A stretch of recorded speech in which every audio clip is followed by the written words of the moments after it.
Hi, Jan. How are you? Hello, how are you? Not too bad. I'll tell you, you're lucky. The weather's so bad. It was beautiful last night. Exactly. Well, we're lucky, or maybe unlucky, in that it might attract more people tonight, you know. But look, we won't complain. We'll take it as it comes, you know. Yeah. And Martha spoke to you earlier on today, did she? Yeah. Just to give you a flavour of, Exactly. Yeah. Thanks very much. Not a bother. I'll go along the lines as she suggested. It's probably the easiest thing to do, you know. Perfect. And look, when I hand over to you, you can introduce the team. I think it's good, like, for people to kind of get a flavour for everything. Great stuff. Exactly. All right. Thanks very much. Not a bother. I'll go on mute there for a while. Okay, Jan. Thank you.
Good evening, Councillor Ford. How are you?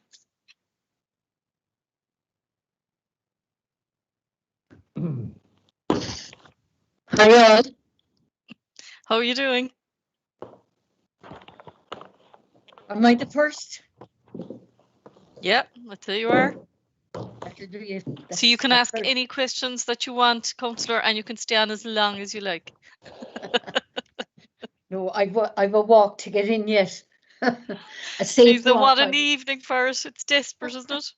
Is that Superintendent DC? Hi. Can you hear me?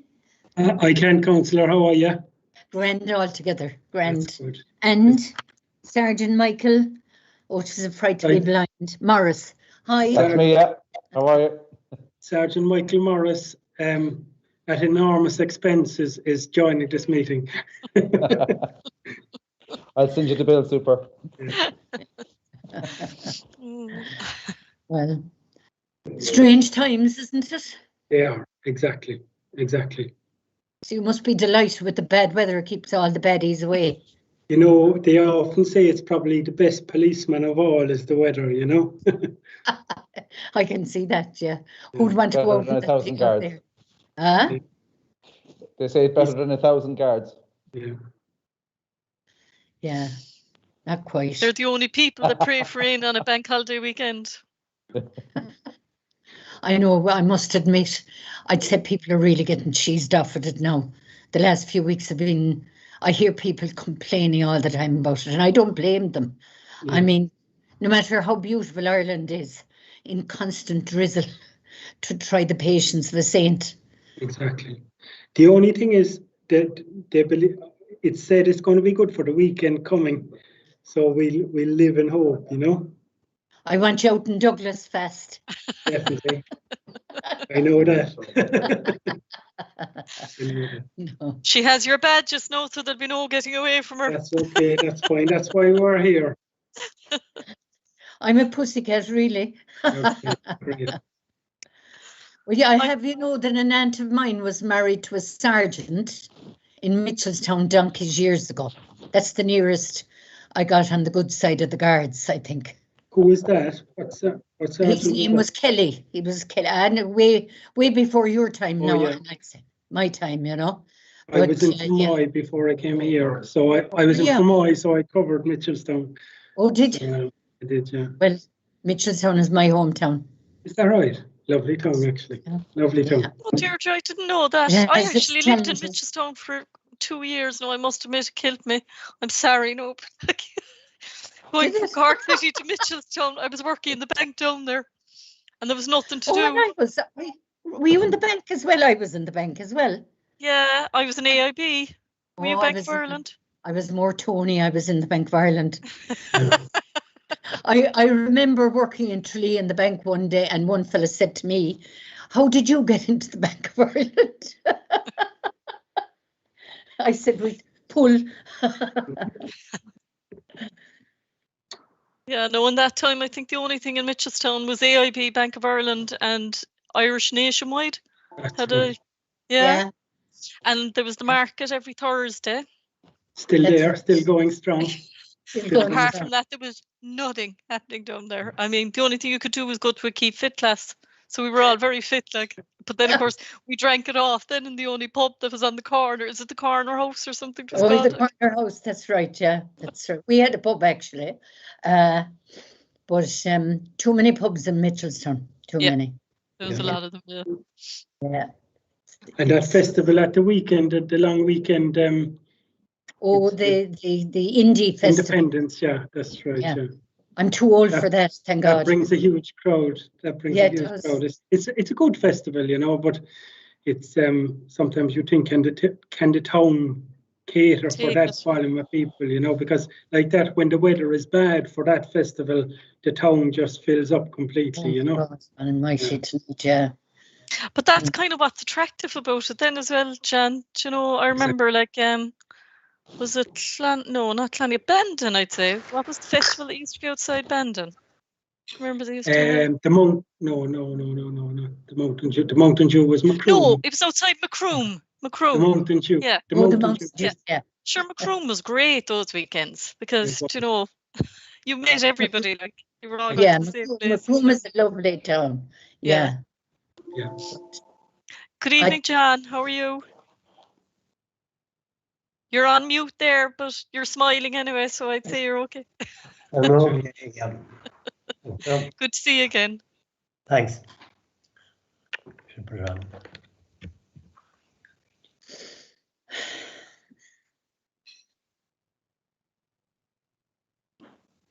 But early. I'd say you're from West Cork, John. Are you by your accent? I'm not, but I probably spend too much time down there. That's the only thing, you know. My mother would have been from West Cork, but I was born and bred in the city. Oh, were you? I was, yeah. Very good. Yeah. Very good. I always loved Cork City when I was a young one at home, and we used to come up for the day to Cork City. This is going back a long time now, and the Victoria Hotel was there. That'll tell you how old I am. And, you know, you'd get kind of afternoon tea with the real tablecloth and the silverware and everything. Do you remember that, John? Well, I come from West Cork, and yeah, that's quite a while ago, but I still have connections with it, and I visited it fairly often. It's my favourite part of the country. Of course. We have to be, the savage loves his native shore. Exactly. You were very posh anyway with your Victoria Hotel. The best we had was the green door. Do you remember you used to get the cakes on a tray? That was up the steps. Yeah. Gorgeous. Gorgeous. So Martha, how are we doing for numbers? Do you want us to hold on another? Oh, sure, it isn't half past yet anyway, so we give people a minute. Yeah, we seem to, I think, Deirdre, you might be the only elected representative, so I'd say have at it. Grill us, I'd say, on behalf of all your colleagues. We might just... I have my homework done. Oh, jeekers. We might just give it another few minutes, Adrian, just to make sure we get... Well, you see, a lot of them were on last night, I think, too, and maybe you've exhausted all the solutions. Maybe. So, John, that was a good play to go last as opposed to first. That's right. Are you talking about me? Yes. No, we're talking about Superintendent John Deasy there, John. Right. I know John. John will always pick the right route. Hi, Shane. How are you? Good, Adrian. How are you? Not too bad, thanks. Hi, everybody. Hello, Shane. All right. How are you doing?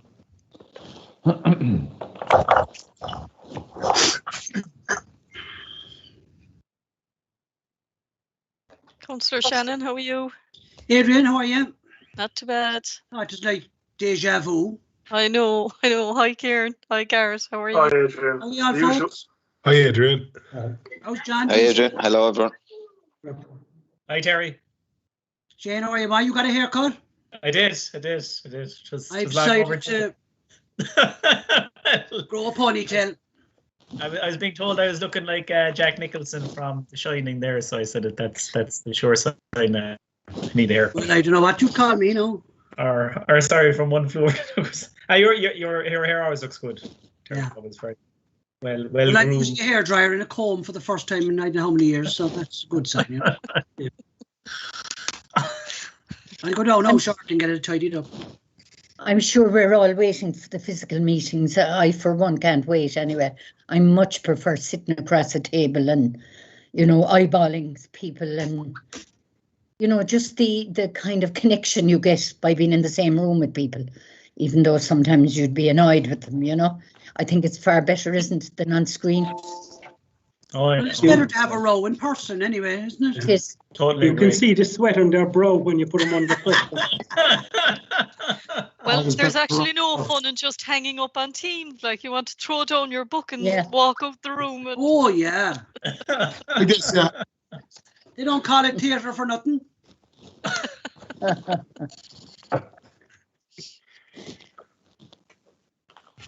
So, Martha, do you think we could kick off, to be fair to everybody who's here?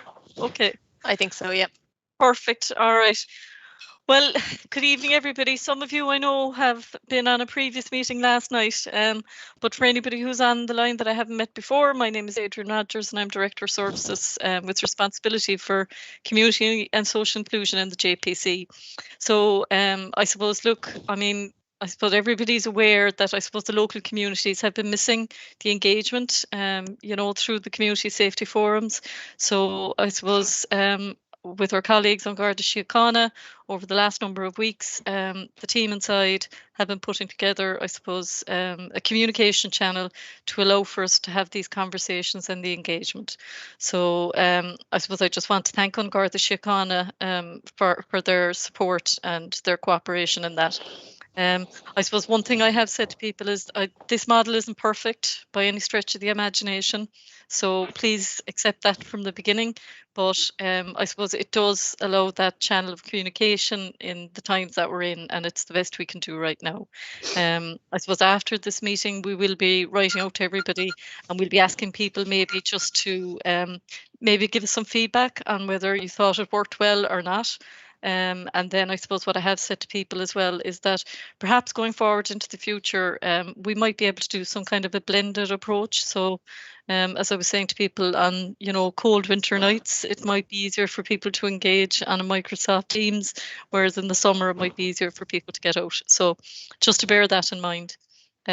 So I suppose 3 forums have been held this week. This is the 3rd one. We did one for Cork North, and one for Cork City Centre, and one for Cork South. And Martha and the team inside wanted to make sure that we didn't miss any of the forums. So I suppose for that reason, there was a bit of duplication, but that was just to ensure everybody was kept in the loop. I suppose just one thing I wanted to mention is I understand Councillor Desmond is on tonight, and I know, Councillor Desmond, that you've taken up the chair of the Douglas Forum. We haven't actually had a chance to engage with Douglas as of yet, because obviously COVID coming in had stymied that on us. So look, I welcome you as chair of the Douglas Forum, and I want to issue a welcome as well to all the other chairs of the forum. Some of those have been on previous nights as well. So I suppose the other piece is we had over 150 submissions, which was great. It was really good to see that level of engagement from the communities. And I want to thank the elected representatives who pushed this message for us out. I mean, also the community chairs, obviously on Garda Síochána and our own team, but without the elected representatives there on the ground pushing the message, I don't think we'd have got such really good engagement. So I want to thank you for that. So look, the format for tonight, as for the other nights, obviously we asked people to submit questions in advance. And I suppose some of those questions were duplicates or replicates because they might have referred to the same areas and some of the same issues. So when Superintendent DC and his team are presenting, they'll present back, I suppose, as a collective. So they won't be responding to each question that was submitted, but they will be responding to all of the issues that were included in those questions. And likewise, once An Garda Síochána have addressed their issues, then Martha Halbert and our team will address the Cork City Council issues. Again, I suppose just to ensure that I get people out in, I suppose, a prompt time. I'll aim for an hour. Haven't achieved it yet this week, but then it's good to allow people, I suppose, the time and the space, to engage as well. It's been so long since we've been together as a community safety forum. So I'll be asking that everybody would maybe reduce their comments or their clarifications after the presentations to 2 minutes where possible. So I do have a little beeper that'll go off. I'm not trying to be rude. I just want to try and manage the meeting. So when you hear the beeper, you might consider how quickly or how much more information you need to get out there.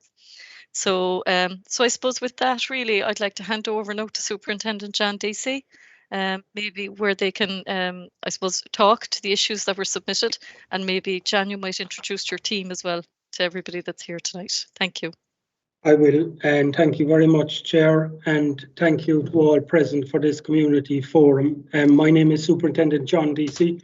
I want to thank you for the opportunity to engage with you and to thank you for the submissions that you've made to this forum.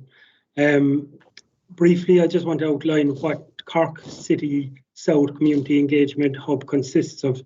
It consists of 7 Garda sub-districts, and these include Toker, Bishopstown, Douglas, Carrigaline, Crosshaven, Passage West, and since January of 2021, Ballincollig. So this community engagement hub, as part of the new divisional policing model, therefore covers large urban areas of mixed housing, rural areas, significant commercial business and state agency infrastructure. In all these areas, I would say, require a proactive and consistent policing service with an ability to adapt to the needs of the areas as they arise. This requires using our resources efficiently and effectively and prioritising our response to each area of policing. Cork City South has an effective and an efficient, highly visible policing operational capacity across our policing area of responsibility. And this is augmented by our full-time community policing unit dedicated to community policing in our area of responsibility. We also have a strong Garda staff personnel, which is there to support the operational service provided by our sworn members. And this evening gives us an opportunity to listen to and address the issues raised by members of the public. It also gives us an opportunity to speak with and engage with you, community and public representatives. And this is a great opportunity for us that we never take for granted. We don't work in isolation, and we never want to work in isolation. We want to work with the communities to fulfill our goal, which is keeping people safe. And I believe we've strong links within our community that we serve, but this is not something that we take for granted. I intend that we get great public support, and we get great support always from the public representatives, and I intend that this will continue. As Deirdre said to me earlier before the meeting started, these are strange times and difficult times for all of us, and I want our policing team to police with consent and to police with common sense to provide the best possible service that we can. If there was ever a time, I believe, for us to work together as agencies, groups, and as communities, this is the time. And this evening, I have with me a number of my team across the Community Engagement Hub. In particular, I want to outline that I have Inspector Jason Lynch, who's here with me in Toker, Sergeant Pat Lingan, who has responsibility for the Toker area, Sergeant Michael Morris, who's responsibility for Ballincollig, and Sergeant Ger O'Callaghan, who has responsibility for Douglas. I also have Sergeant Brendan McKenna, who has responsibility for our dedicated community policing team in Community Engagement South. And his team is dispersed across our area of responsibility, but they can also work as a very dedicated unit to respond to community engagement needs as are required. And this gives us a greater degree of flexibility among the area that we cover, which is extensive and which has different demands at different times of the year, and we have to be very cognizant of that. Now, with the permission of the chair, I intend to refer to the list of issues that were circulated in relation to Cork City South. I intend to have each submission addressed individually, but I want to join them together in groups relevant to the areas of responsibility, and I'm going to have the relevant sergeant in charge to deal with the issues dealing with the particular areas. And in total, there was a grouping of 13 submissions for Cork City South, and they covered the areas of Toker, Douglas, and Ballincollig. And for that reason there, and for the COVID restrictions that we have, they're the people that I have here on the call with me tonight. So without further ado, I intend to call on Sergeant Pat Lingan, who has responsibility for Toker, to address the issues relevant to the Toker area. And after that, I will have Sergeant Ger O'Callaghan to address the issues from Douglas. And after that, Sergeant Michael Morris to address the issues in Ballincollig. There are, within the submissions for Cork City South, a number of very general matters, and I've asked Brendan McKenna, our Community Policing Sergeant, just to address those matters. And after they have dealt with those submissions, I'm open for any questions that you may have in relation to matters, if that's okay. So I'll call on Pat Lingan, and he'll come. We have beaming on a big screen here next to us, so everyone here is well spaced out, but they also see what's on the screen before them. So the person that's talking to you will come to the computer, and after that then we'll rotate, if that's okay. Thanks very much. Thanks, John. Thanks, Superintendent. Hello, everybody. I suppose I'd like to welcome everyone to the Cork City South Community Forum. And thank everyone locally in Toker here for their ongoing support. For those of you that don't know me, my name is Pat Lingan and I'm the Sergeant in charge of Toker Gardas.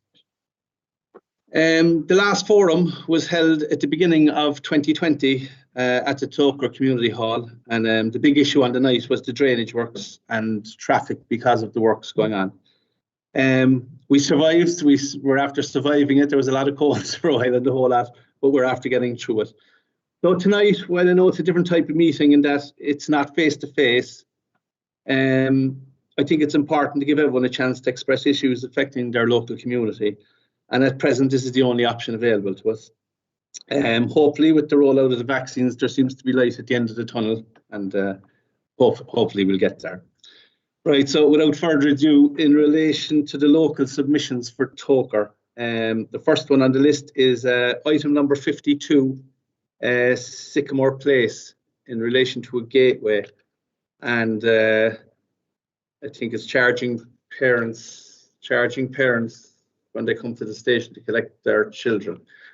Look, in relation to Sycamore Place and the lane above there, there's been problems in the past up there. There were gangs of youths gathering in the laneway due to the lack of lights, and they were throwing missiles at cars. I think we actually made the local radio stations a while in relation to it. But over the last 2 years, Gardaí have targeted this area, that laneway and other laneways in the Toker area, and this has reduced the antisocial behaviour really to a significant degree. I think representation has been made to Cork City Council in relation to lighting has been made, and at the moment there's some technical issue. I'm not sure what it is going on in relation to that. I think the issue with the gateway is there's actually people living in the laneway, so you can't direct the gate. So it's a non-runner really.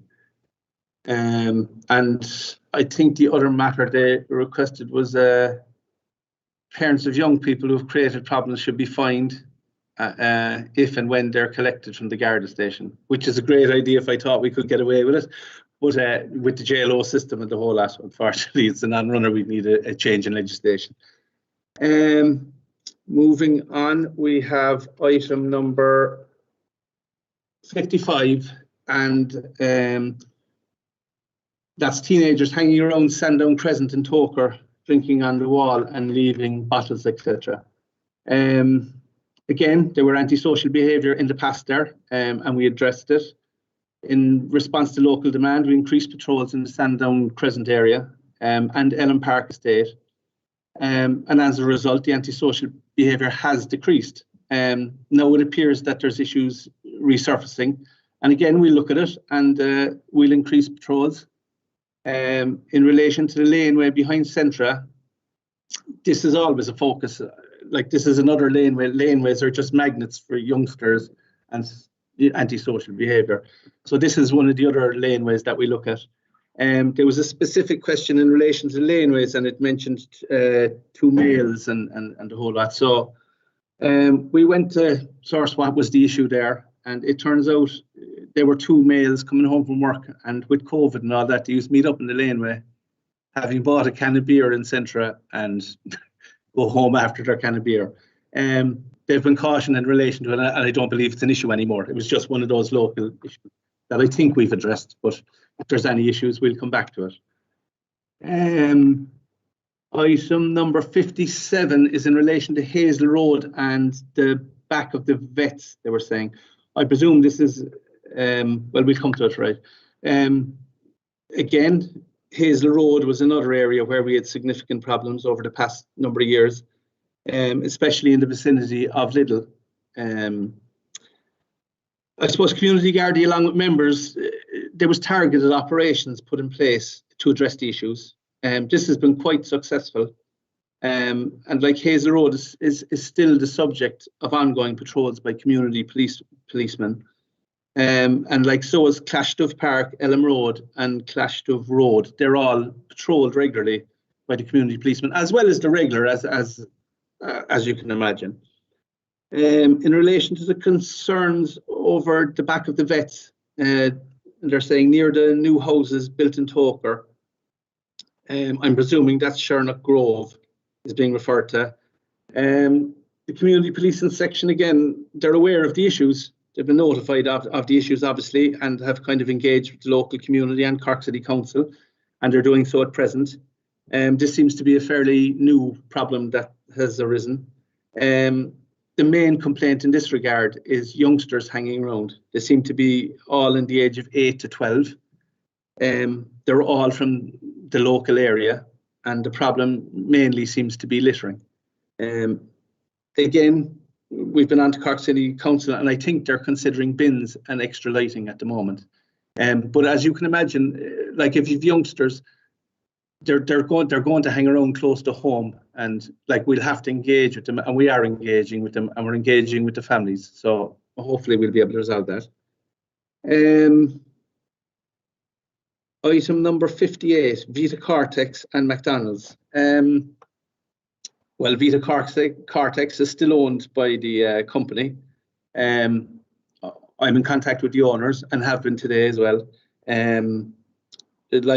They have security employed to look after the site, and they have a site manager who I was also in contact with, and he deals with issues as they arise.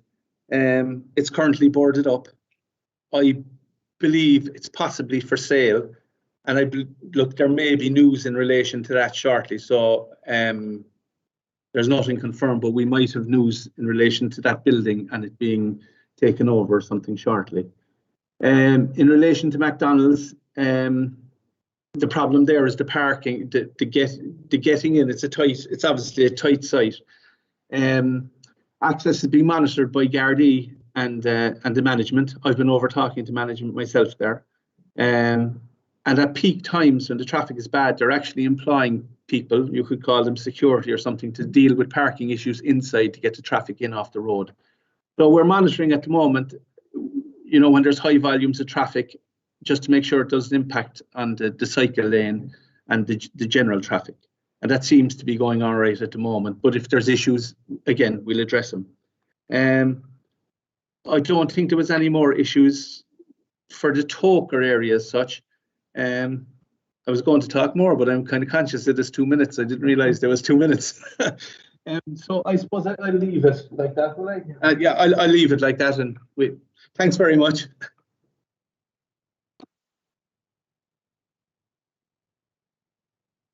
Thanks, Pat.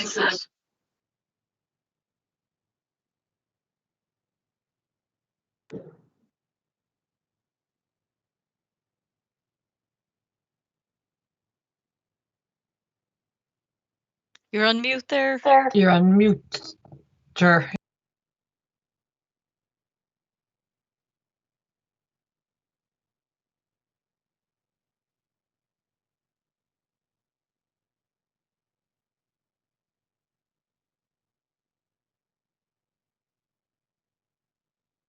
Yeah. You hear me there? Yep.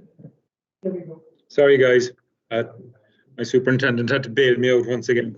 Gerald O'Callaghan, I know a few of you. I've been Douglas Garda Station. I've been there since late 2019. And I suppose we've only had one meeting, I think, one face-to-face meeting since then. That was late 19, early 2020. So like you all, I'm looking forward to getting back to meeting you all face-to-face again and getting back to what we would consider normality. I just looking at the overall picture. There's a common theme. I think I'm tied into 3 items of concern, items number 50, 56 and 59, relating to Parkgate, underage drinking, Vernon Mount, teenagers gathering around Douglas Village, underage drinking, consumption of drugs, lighting of fires, antisocial behaviour, and again the Mangala, Douglas Park, intimidating presence in the area, large groups of underage drinking. So, you know, it's clear to see the common theme here is underage drinking. I suppose the dynamics of our policing has changed so much since COVID.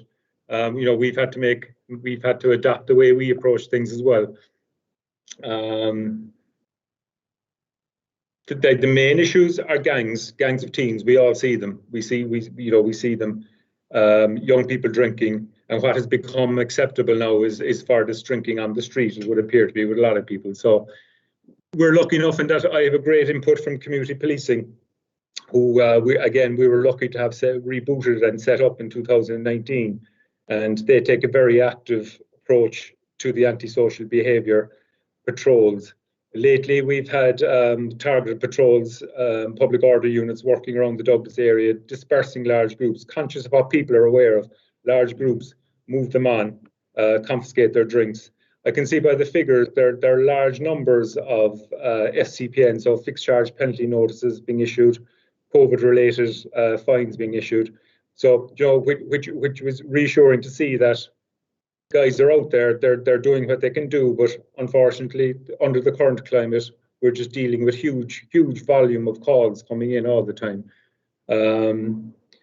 I suppose what we always preach to or ask people to do is, if you have an issue, ring it in at the time. So if you're talking to local residents, we don't mind taking calls. That's what we're there for. That's what we're paid to do.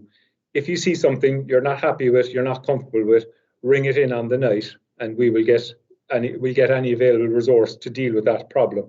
But as I said, antisocial behaviour, teenage drinking, loitering, all these kind of things, old-fashioned policing, presence on the street is the only way that we can fight this at present.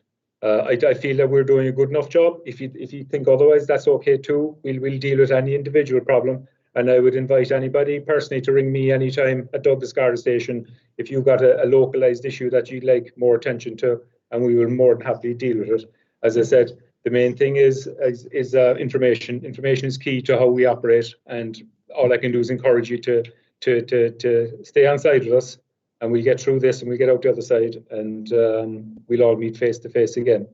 So as I said, going forward, pick up the phone anytime, ring us in Douglas, and we will do our best with the resources we have available on any given occasion to keep them out there, keep them active, and keep dealing with the problems.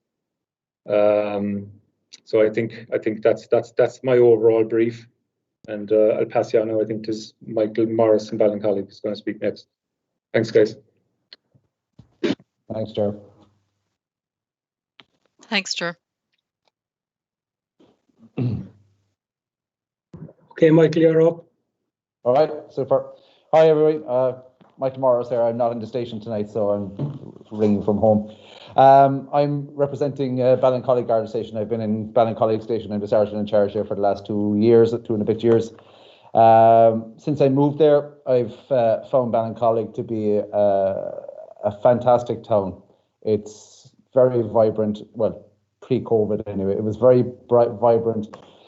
Great sense of community and great involvement by people and the representatives. So I'm very impressed with Ballincollig overall. It has its issues, which we are addressing and we address together. The ones that were raised for the forum tonight were, first of all, the 24-hour Garda station. One person claimed that there wasn't a 24-hour Garda station and they felt vulnerable because of it. There is a 24-hour Garda presence, there is a 24-hour Garda station, it's not open to the public 24 hours. The fact that it's ongoing construction in the building makes it look closed a lot of times, but it isn't, it is open, and that's being addressed as well. The facade of the building should actually be changing soon, within the next couple of months. It's been a battle for the last 2 years with myself, Superintendent DC, and the OPW trying to get this advanced. So there is 24-hour presence in the Garda station. We have 2 dedicated public officers and we have dedicated opening hours, which hopefully there'll be more advertising on that in relation to the opening hours of the station going forward with leaflets and the newsletter for Ballincollig. Another thing, which isn't just a Garda issue, is the regional park, one of our major areas. The council have done an awful lot of work with the regional park in the last number of years, and particularly the last number of months. There was a lot of reports of criminal damage from the benches. They've all been replaced, or in the main they've been replaced with metal benches now. So there should be a lot less. There's been a lot less reporting of criminal damage in the last while. It's a very, very vast area, as most of you will probably know. Very difficult to police, particularly at night time. You'd need an army of guards and officers and whatever else to try to police that. We do our best. The one issue is if you go in there chasing after lads, you could end up injuring people because of the fact that there's such dark areas, there's falls, there's so we have to have a very measured approach when it comes to the regional park. But I think we're working hand in hand with the City Council to bring this along. We had our local crime prevention officer out recently to take a look at the regional park and to check out vulnerabilities and other issues, which has been forwarded on to the City Council.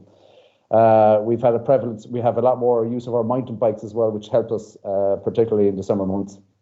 And the last issue that was raised was Ballincollig Castle and access through a gate or a gap in the ditch. That has been addressed by our community policing officers. So I think that's been dealt with. Overall, Ballincollig has seen a massive increase in Garda presence in the place.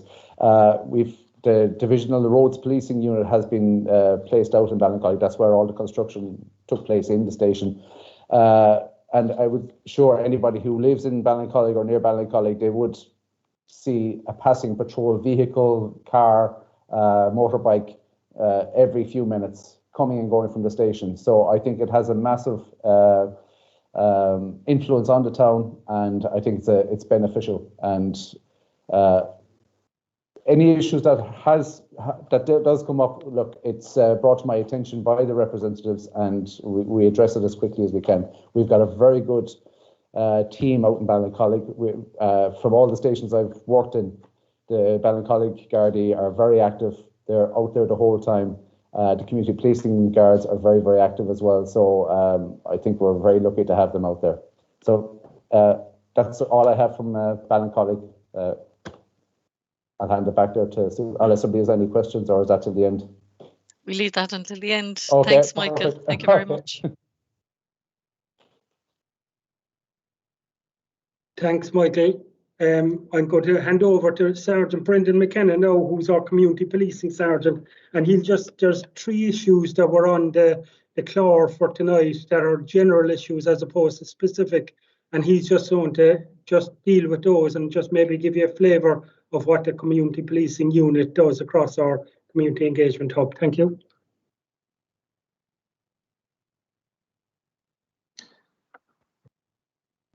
Good evening, ladies and gentlemen.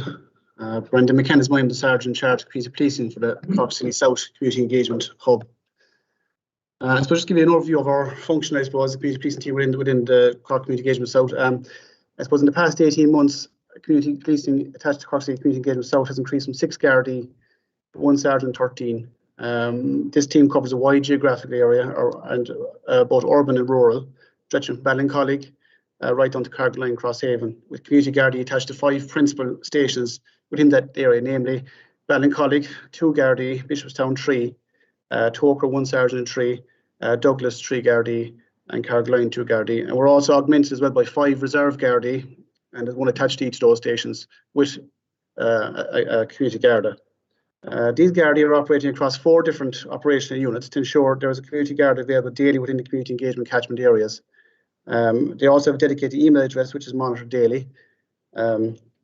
The team has recently been assigned 3 specifically purposed community policing vehicles.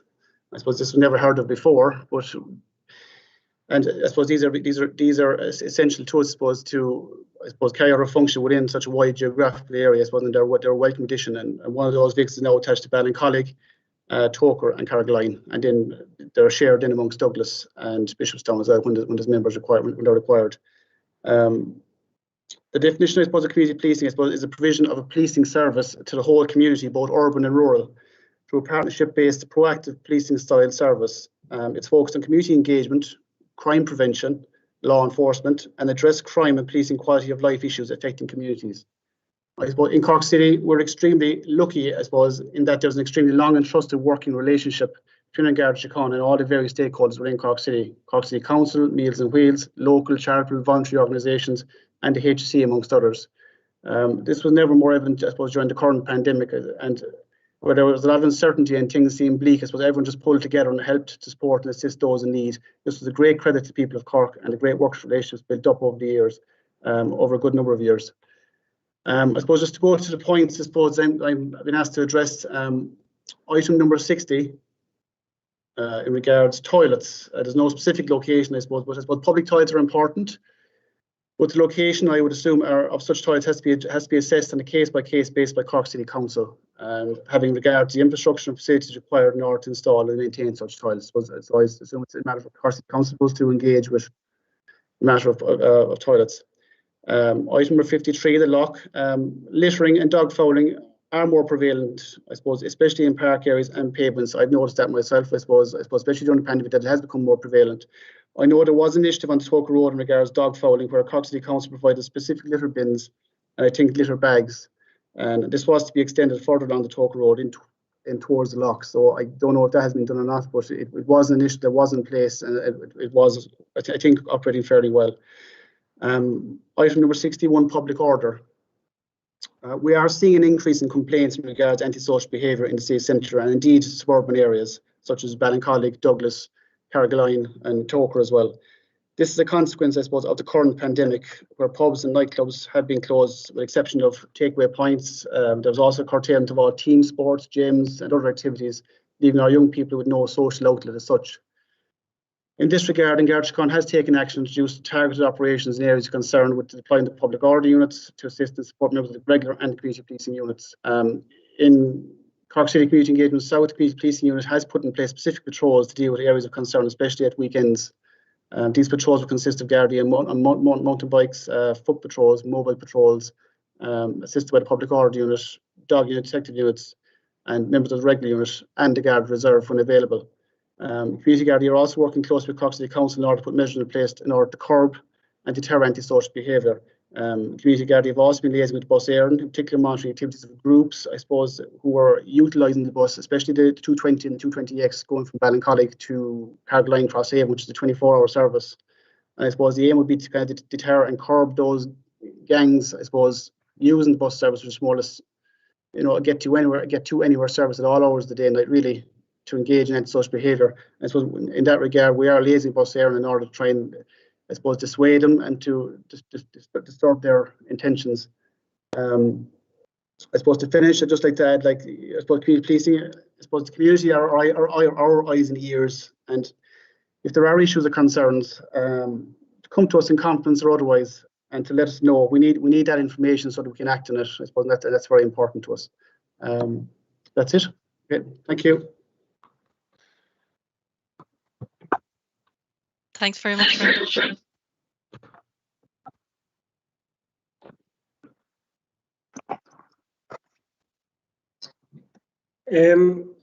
Okay, folks, thank you very much for listening to us.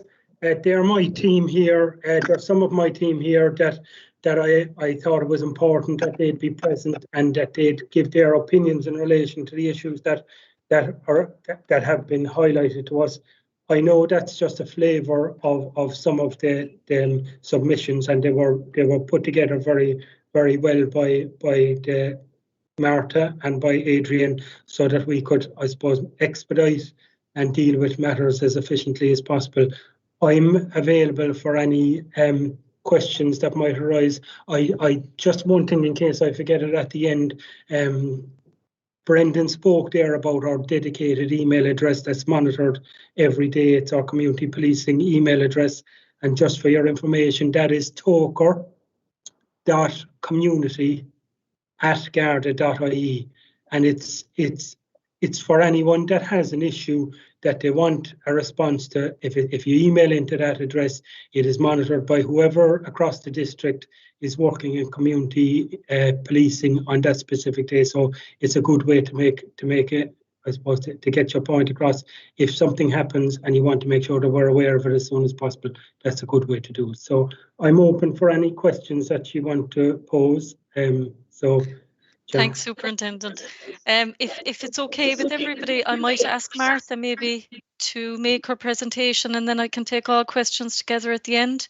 And I know that a number of people have their hands up, and I have you all in order here. So I might ask Martha to come in and just, John, to say thank you to you and your team I mean, the work that the An Garda Síochána have done over, the last 15 months during the pandemic has been fantastic. And it's been a privilege really working with you on the community response teams as well, and the groups on the ground. So thank you very much. So Martha, do you want to raise a... Sure, yep.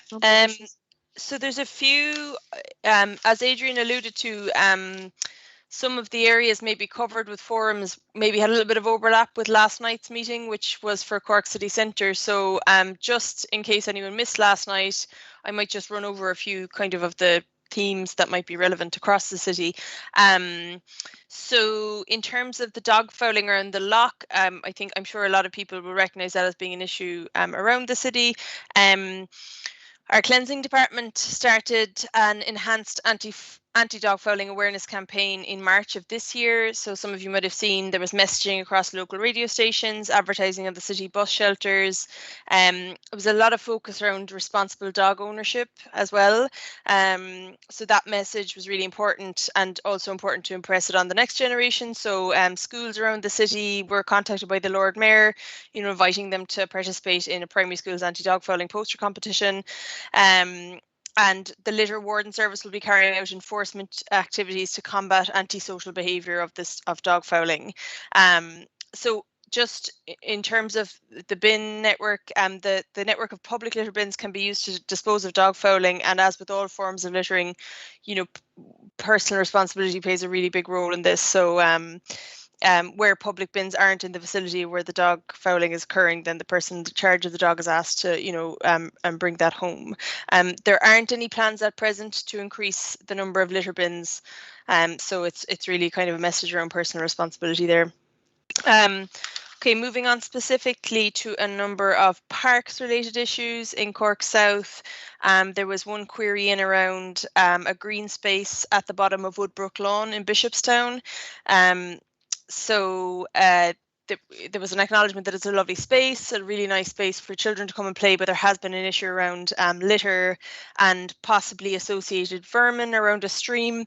So I have spoken to colleagues in parks around that, and it certainly will be checked out, but there was kind of a reminder that where there is water, sometimes there is an issue with vermin, and that's quite difficult to avoid.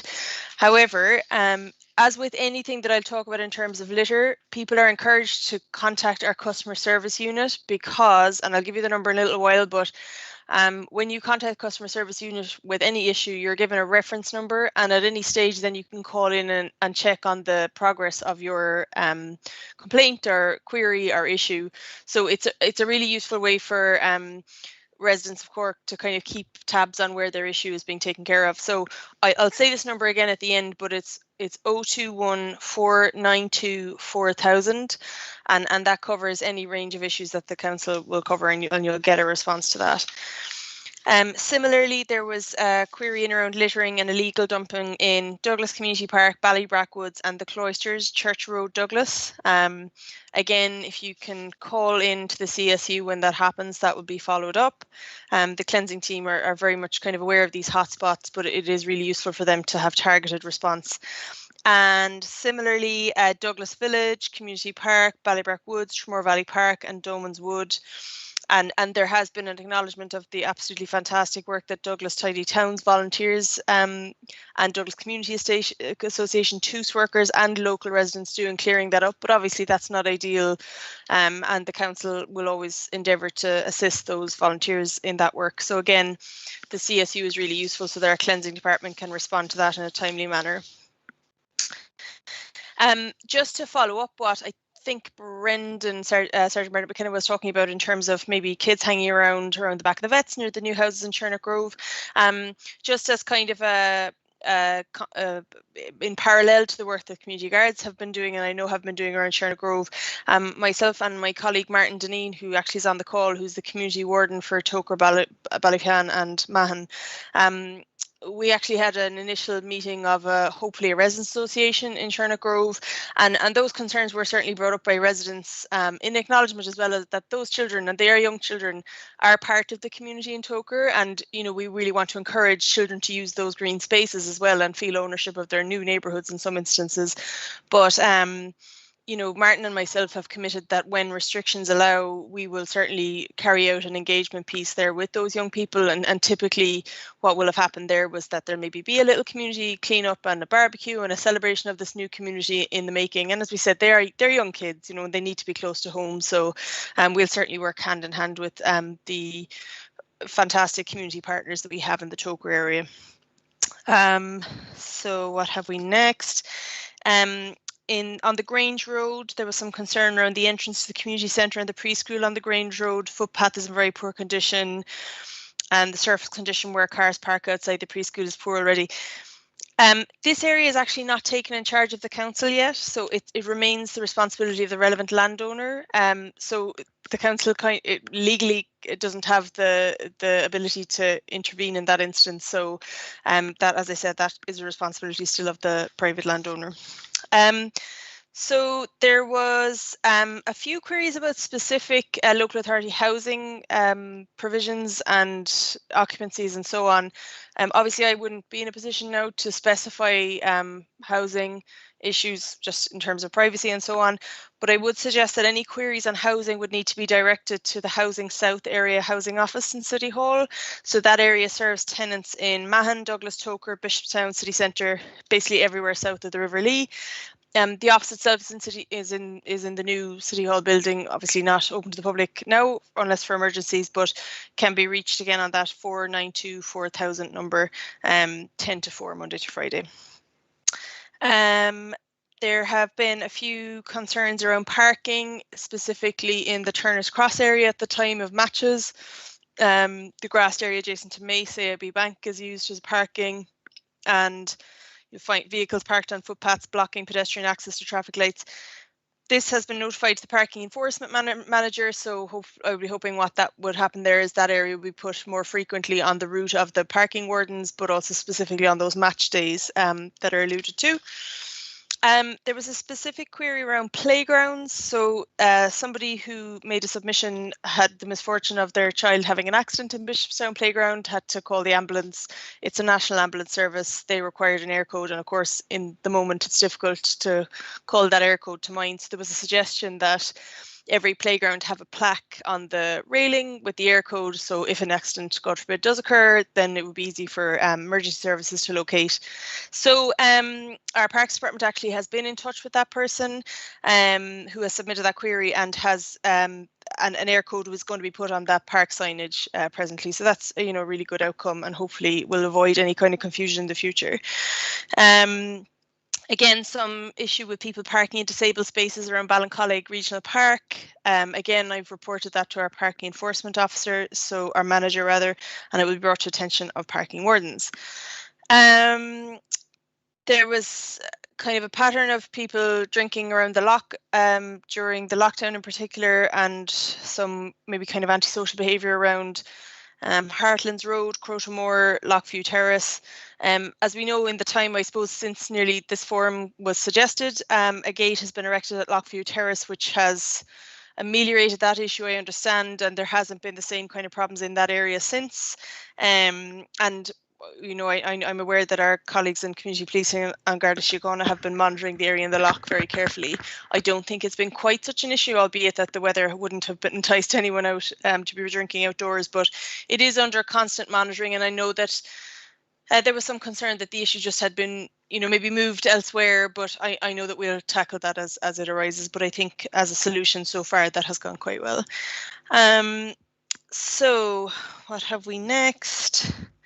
There was some question about a blanket restriction on cars within the city centre and introducing a 30-kilometre speed limit in residential areas.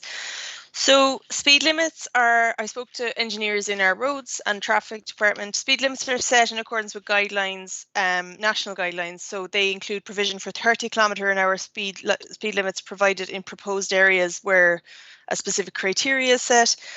And the idea of a built-up area is defined in legislation. So the council has introduced these 30-kilometre speed limits in over 300 streets across the city, and Cork City Council will continue this programme to increase this number over the coming years, provided funds are in place.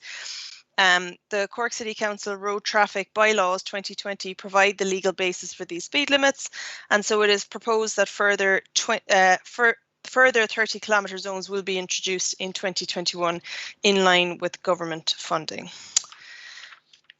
Some concern around the road surface of Hazel Road and the square above Sycamore Square. The square is full of potholes and badly needs to be resurfaced.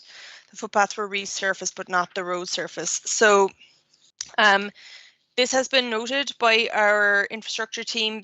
A lot of the road issues are actually surface defects which require a general resurfacing. So the area is on the list for further works when resources become available. In regards to Sandown Crescent, there was also some concern around the surfaces following some works having gone on in the last few weeks. That relates to works that were undertaken on behalf of the ESB. So I've been in contact with our with engineers who are going to look into the obligations of the contractor to for restitution essentially of the surface. So hopefully that will be carried out sooner rather than later. Some parking concerns around Inniscarra View Estate and in O'Connell Avenue, Turners Cross, again, have been reported to parking enforcement managers. So hopefully that will improve the situation. There was a submission around the Kerr Road junction works. Somebody said that many submissions have been made against the works, but the total submission still shows 0. So there was some concern that maybe that system wasn't working. It is working. I think it might have just been a display fault on the online submission portal. And the submissions are currently being assessed and will be presented to council at next month's meeting. There was the Cross Douglas Road being used kind of as almost a rat run between the Douglas Road and the South Douglas Road, and some concern for residents who were finding that quite difficult.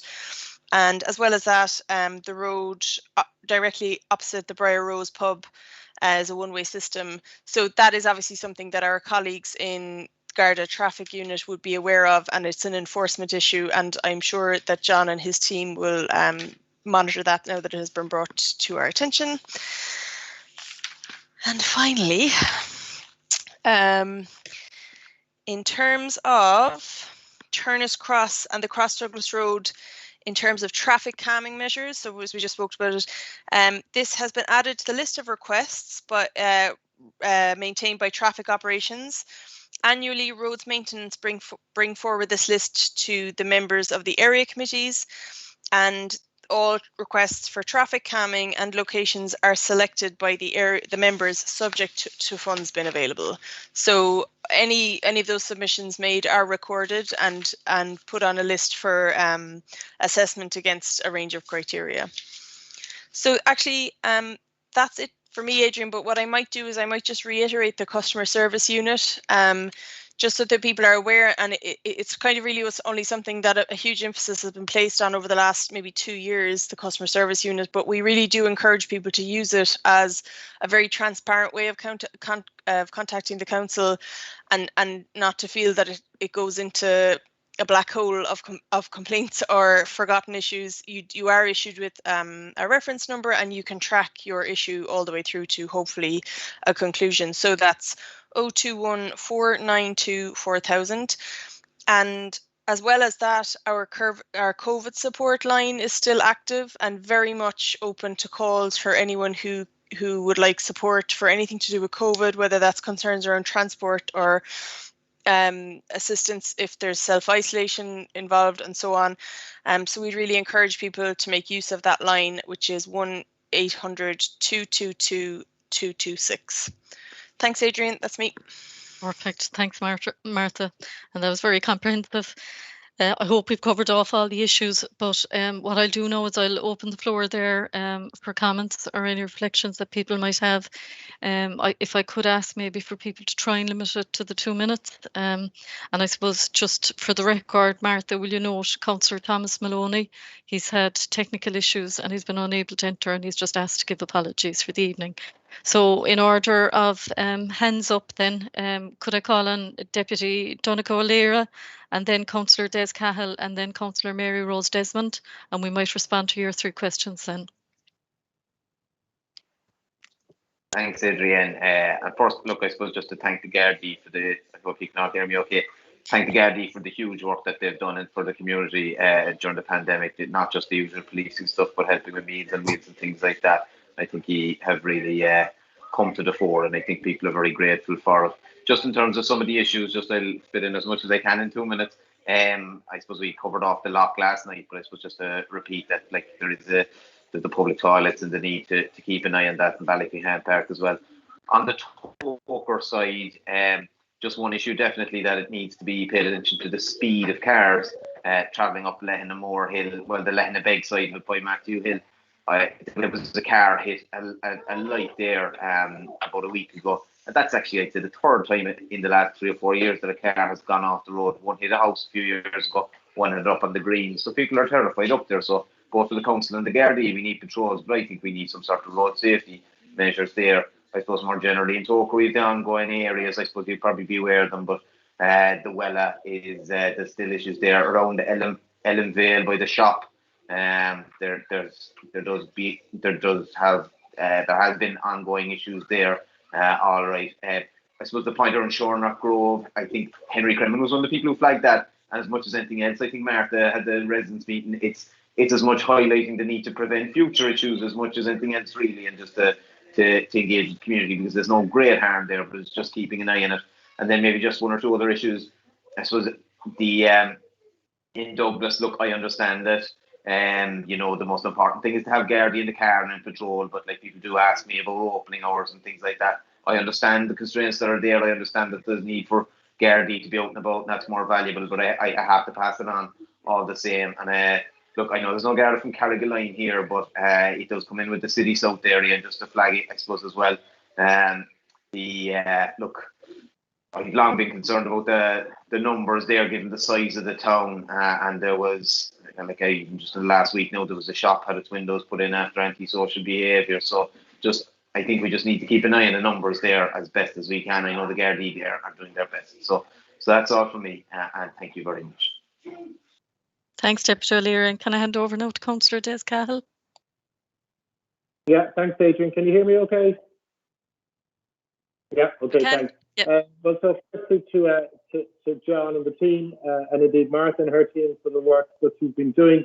Frankly, I don't know if the guys can do any more than you've been doing, particularly during COVID. I think the approach you've taken has been the correct approach. Your visibility is very much there. Yeah, there's the problems that you outlined are there, but there's nothing major. They're more of a societal thing, and the fact that people can't go to specific places. One question I would have to ask, though, and it's one that's asked of me, and I've known that other councillors quite often, is that what can the Gardaí do when they come across a bunch of kids who are clearly under 18 but drinking? The question is often asked, are you allowed to take the bottles off them and empty them out? Or you might just give us an idea of what you do, particularly when you come across underage groups, and just how you manage that, because it's questions that we get asked quite often. And it's possibly a question you won't answer, John, as opposed to can't, because it's a policy thing. Now, I missed last night because I tried to log in, but the time of the meeting was over, so I don't know that I have the wrong code. But it's more to do with city centre. I suppose there's no doubt that alcohol and people inflicted with alcohol are very present in the city at the moment, and we all appreciate that that's more prevalent now because there's less shoppers there as such. But the question is, what can we do as a council? I mean, do the Gardaí have an opinion on wet house? I mean, the question is asked, we have daycare, we have night centres, but where are these people meant to go during the day other than stay on the street? And I'm just wondering, do you have an opinion on that? I appreciate if you can't give an opinion on that, but if you could, I'd appreciate it. And thanks again for all the work on all sides. Thank you, Adrian, and thanks, John. Thanks, Councillor Cahill. And yeah, there was a lot of discussion last night, I think, really around the drinking and the bylaws and maybe the updating of same. So, John, you might refer to that maybe when you're responding. So can I call on Councillor Mary Rose Desmond next?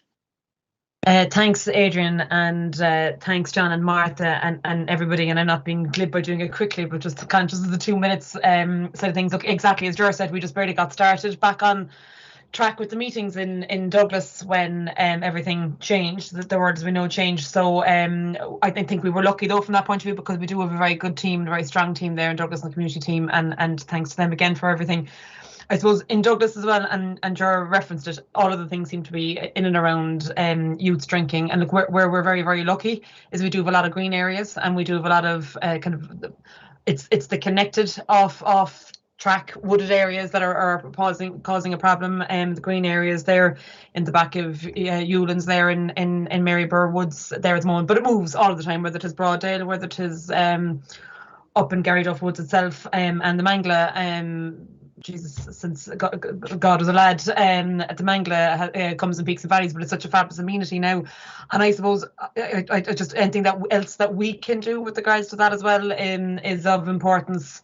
For that, I know in fairness the lads are getting grand and fit cycling up and down the Mangla. The mountain bikes are great, and just to praise the council and the Gardaí as well with regards to the CCTV and that, and the entrance into Tramore Valley Park there from the South Douglas Road. I think that's made a bit of a difference there. But I am very conscious. I was actually in a school today, work-wise, like they're breaking up today and tomorrow, and this isn't a case of targeting the youth, but it's I suppose we've had this issue and we have it flares massively in the Douglas area and I suppose all areas, but just speaking of our own area, every summer.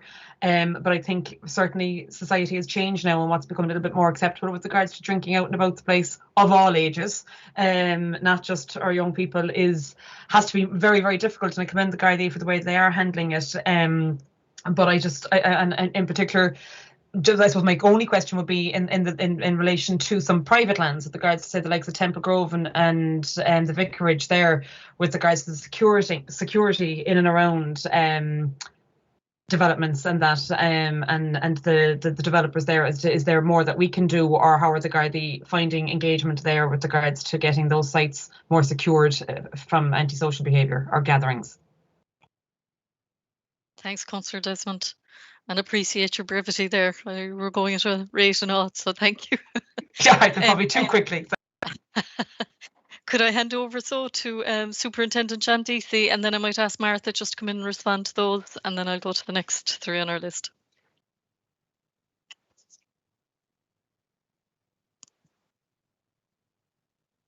You're on mute there, John. Saying of the century. Again, thank you very much for those questions and submissions, and thank you again for your support. It does mean a lot to us that we have your support, and that you do realise that we're trying to do the best we can and provide the best service we possibly can. Councillor O'Leary, in relation to Lehanamore and the lighting,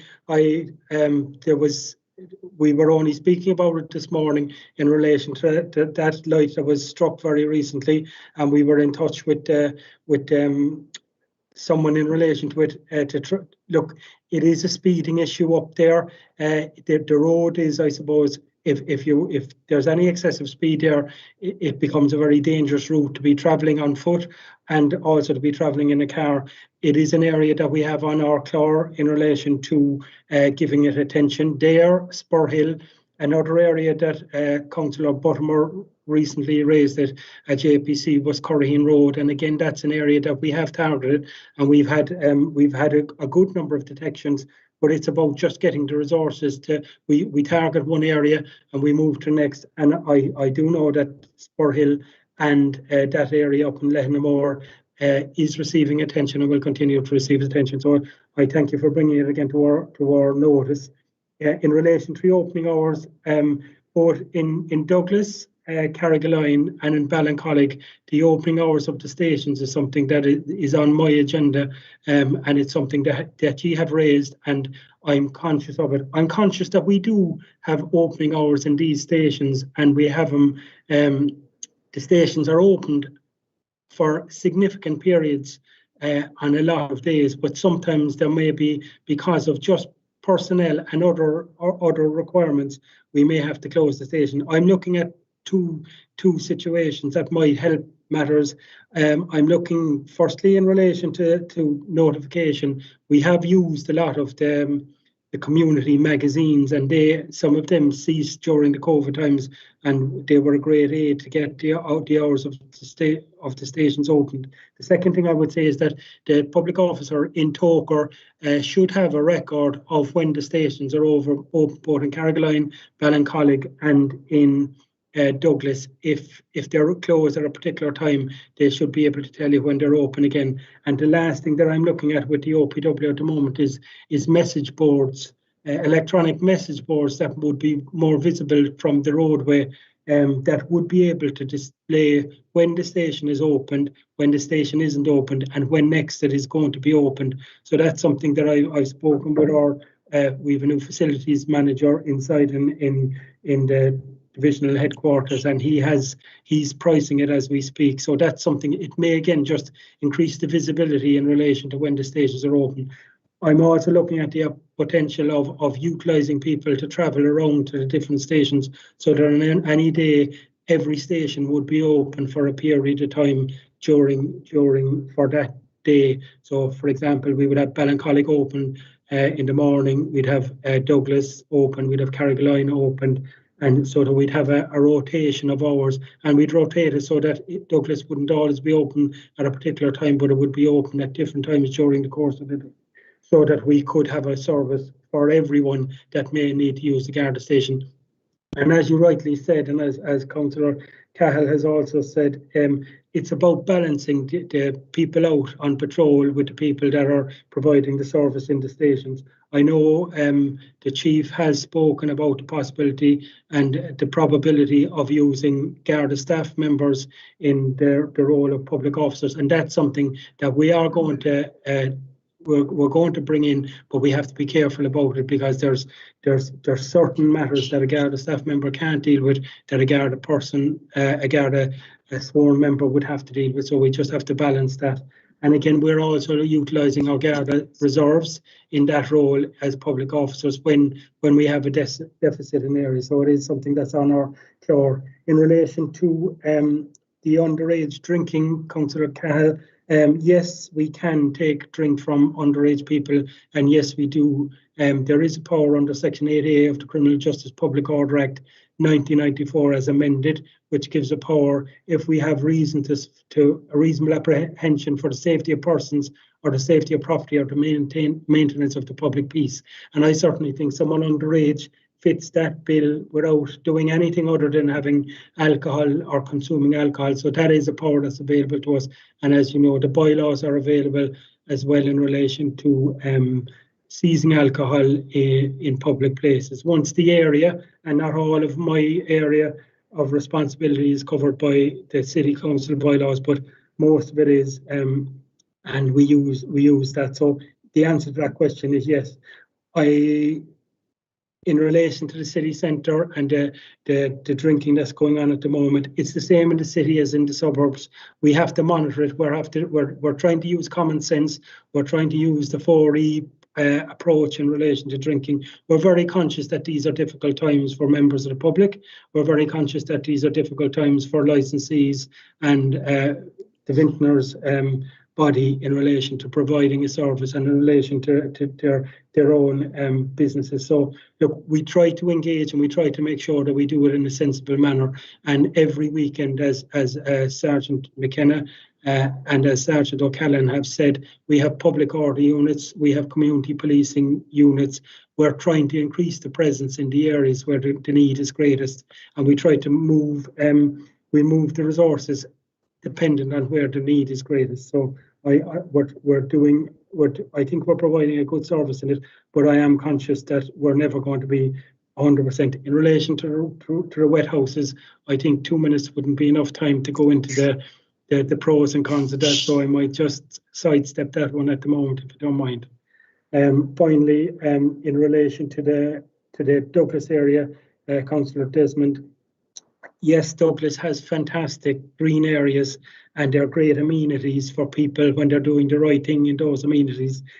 But unfortunately, they're great amenities for people that don't want to do the right thing as well. And all we can do is provide a presence in those areas when the need is greatest. And sometimes we're moving or we're displacing people from the Mangala over to another area. I know that the walkway there that's going over towards Vernon Mount is an area that has drawn a bit of attention at the moment. And I know that one of my community Gardaí there, Gardaí Aoife Walsh, has been in contact. There is an area along that walkway that's owned privately, and the person that owns it has been working with the community Gardaí over there, removing temporary tents and couches and other property off it. There is a long-term plan, I have no doubt, for that area, but in fairness to him, he's working with us and we are patrolling it regularly. So all the areas that are well known to the community Gardaí and are well known to the other units over there, and we've had the dog unit over there, the dog units over there, we've had the community policing, the operational policing, the mountain bikes, and we're trying to cover it as best we can and give it as Sergeant McKenna said, the dedicated public order or the dedicated community policing team will hit those areas, and we'll target Douglas tonight, and we'll target Ballincollig tomorrow, and we'll target Carrigaline and Crosshaven and those areas on another day. So that's the best way we see as doing it. We can't be everywhere all the time, and we're trying to do it that way. So I hope that covers as much. In relation to the security of private sites, again, that responsibility does rest with the site developer. But in fairness to them, anytime we go to them, we've dealt with, we brought our crime prevention officer to areas like the regional park to give advice where we can in relation to security, in relation to contacts, should there be some antisocial behaviour going. And again, it's like what Martha says, if you ring in and you tell us about these areas or email us, we'll make sure that we're engaging with those particular site developers. Is that okay? Thanks very much, John. Very comprehensive. Martha, you had your hand up? I had. As a few things I forgot just in terms of engaging young people who maybe have struggled, in fairness, with options as to where to socialise. We're working in the community team really closely with our sports officer to offer a Sports on the Green programme all summer in over 16 locations, I think, and several different 40 courses of Sports on the Green, working with Munster Rugby, Athletics Ireland, FAI, and I know that Toker, Ballyphehane and Douglas are all areas for those activities. So just in terms of what we can do proactively, as the superintendent said, to kind of engage with those people and those young people. I've just noted Deputy O'Leary's concerns about Lenamore Hill, and so I can note that with our colleagues in traffic in terms of an assessment around traffic calming measures. And again, as the superintendent said, Councillor Desmond, just around the Mangala, and continuing monitoring using CCTV and so forth. So that was all. Thanks, Adrian. Thanks, Martha. So I'll just call on the next three there. So John O'Rourke, if you want to come in there, and then followed by Councillor Deirdre Ford and followed by Councillor Shane O'Callaghan. Thank you. Thank you. You're right. Okay, thank you. No, I missed the bus there with one item, and hopefully this John will be dealing with it anyway, is the concerns of the people in Turner's Cross about the opening of the Turner's Cross Tavern. Prior to the closure, it was non-stop problems out the back there, noise at night and so forth. Now, that's the only item I have. Normally you would have the traffic around the schools, which is non-existent. Nothing happened with Independent Park, and all I can say now is I just said thanks to Martha for all the contact she has, and indeed I have great contact with the City Council departments and also our 6 wardmen there, or women as the case may be, and the Gardaí, and particularly the community Gardaí, and of course our chair. Thanks for an excellent job. Well done. Thank you. Thanks, John. Appreciate that. So can I call on Councillor Deirdre Ford? Thank you very much, Chair. Yous are all great. That's all I'm going to devote my 2 minutes to tell you. I want to devote my time to the concerns, if you don't mind. First of all, I really appreciate what the Gardaí are doing. And we have seen scenes on Twitter and Facebook recently where the Gardaí came under severe action. And I'm not talking about antisocial behaviour, I'm talking about much worse than that. We really appreciate the danger that the Gardaí are put in every day, and that they can't really talk about it, but it's absolutely shocking. And I contend that antisocial behaviour has the potential to grow into something more serious, such as these incidences. So it's very important that we nip the antisocial behaviour in the bud as much as we can. And it's not all young people, it's not all 30-somethings, it's a few that kind of gather other people around them and they get easily led, and that's the problem. In relation to Douglas, I very briefly refer to Hewlan's Maryborough Woods behind the Garda station. Very upset letters about that. I passed on, by the way, they could be listening in tonight. I passed it on to anyone that contacted me. The vicarage in Douglas and the developer who did fence off. And can I just say, developers fence off, but this is private property. These are people that are trespassing. Can the Gardaí catch them on trespassing?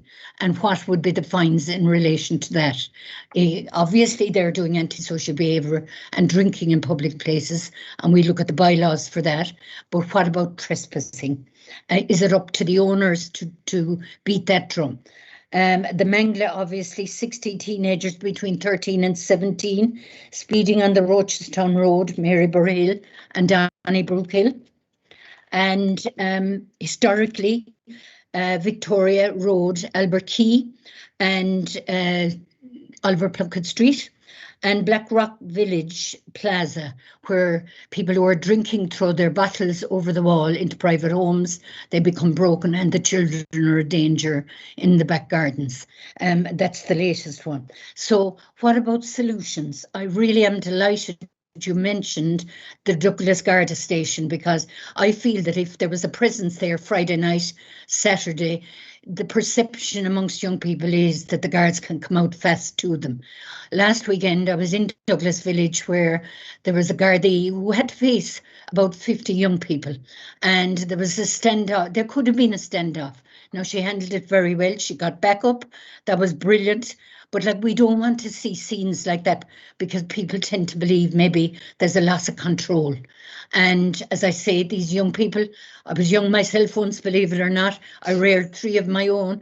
I know young people are brilliant, but there are a few that should be really caught by the back of the collar and treated accordingly, I think, because they are ruining it for the vast majority of taxpayers who want to raise their families well and to just live in peace and enjoy the amenities that Cork City Council provide for them with their money, let it be said. And Martha gave a tremendous feedback there of what the council is doing, and we do appreciate that as well.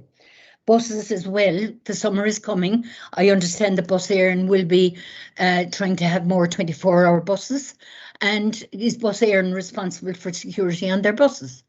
I don't believe we have enough Gardaí in Cork, and I can say that, Superintendent DC, but maybe you can't, but I don't believe we do, and I think we could do with 1 or 2 more in Douglas area. And could I just ask you one question? You, the Cork City Division, are responsible also for protecting our politicians, and rightly so. They have to be protected. Does the cost of that protection come out of your pool on a day-to-day basis? And obviously they have to be protected across all divides 24/7. Is that overtime coming out of that pool? Because if it is, I would like to see that maybe it should come out of Central Pot in Dublin. That would free up resources for you for more Gardaí, or maybe more overtime for the Gardaí. Thanks very much for that. Thanks, Councillor Ford. Can I move to Councillor Shane O'Callaghan next? Thanks, Adrian. And look, thanks. I'd like to thank Adrian and Martha and council officials and Garda Síochána for organising tonight's meeting and last night's meeting and the other meeting the night before. I mean, I think it's a very positive development that these meetings are back up and running again, and albeit online, but hopefully they'll be back in physical form in the near future. And look, just before I start, look, mention was made of the work that Garda Síochána have done over the last year during COVID and the great work they've done. I'd actually say that they deserve huge credit for, I think they're Garda Síochána is in its 99th year this year, and I think we can all agree it's been 1999 years of exemplary service to the state and to our people. And I mean, like, the Gardaí literally put their life on the line every day to protect the people of this country, as was shown only the other night in Dublin, where 2 Gardaí were seriously injured. So I mean, I think that the Gardaí has given this state enormous service over 99 years and deserves huge credit for that.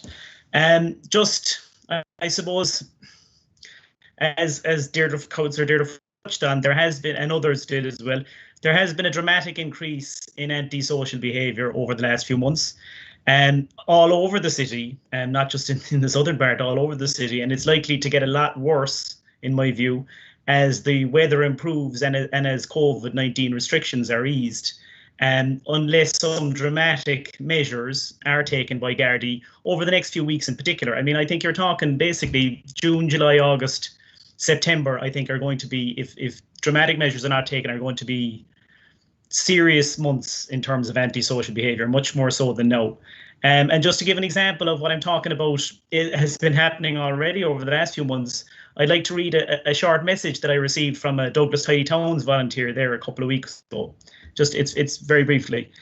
Just back from a walk around the village and up the Mangala, nearly got stampeded by about 60 plus teenagers running away from the community guard, all with cans and bottles of beer, etc. She did a great job of clearing them, but there are also a lot of large groups around the village too, with 6-packs of beer, and I just worry that the whole place will look like the aftermath of Electric Picnic by morning.